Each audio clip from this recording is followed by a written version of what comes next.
Et c'est l'édito politique. Bonjour Lydia. Bonjour Lydia. Bonjour Cécile, bonjour Patrick. Une union politique. La droite en rêvait, Mélenchon l'a fait, mais c'est à gauche, évidemment. Exactement, en fait c'est vraiment la vision de l'ex-enfant terrible du PS, Jean-Luc Mélenchon, celui qui avait été banni et méprisé, qui sort la gauche de sa torpeur et de sa léthargie. Et le premier quinquennat d'Emmanuel Macron a été celui de la mort du PS et de la fin de la gauche de gouvernement canal historique. Et là, le choc, elle est présente au second tour dans près de 360 circonscriptions et à quasi-égalité derrière ou devant Ensemble, selon que les chiffres soient de la préfecture ou des organisateurs LFI.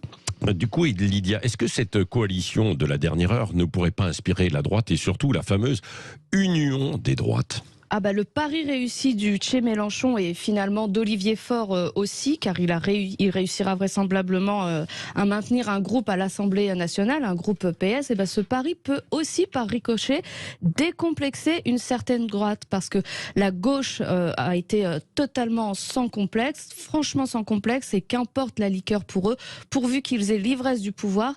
Et même des figures connues pour leur engagement républicain n'ont pas résisté à l'appel de Mélenchon et de la NUPES. Un retour à l'Assemblée nationale, c'est trop tentant. Alors on peut oublier le Corbyn, l'antisémitisme, le CCIF, les polémiques sur le burkini, la laïcité piétinée, bref, passons, ils veulent le pouvoir. Oui, c'était pourtant des lignes rouges pour la gauche républicaine. Des lignes rouges qu'elle n'a pas hésité à franchir, et déjà à droite certains se disent qu'après tout il serait peut-être temps pour eux aussi de franchir la ligne rouge et de faire céder la digue de Jacques Chirac avait théorisé.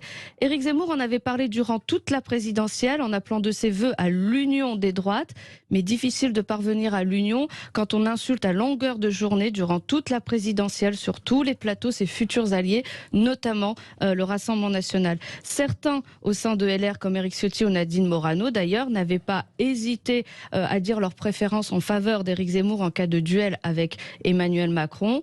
D'autres au sein d'LR restent dans un silence tactique en attendant leur heure ou peut-être la bonne heure.